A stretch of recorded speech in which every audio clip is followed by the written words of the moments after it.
So you're married? No, I'm not. But you have a girlfriend. No. Gay. No. So tell me, Joe. How come a man is attractive, intelligent, well-spoken,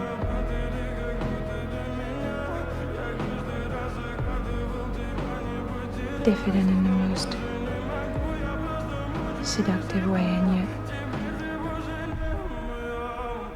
powerful?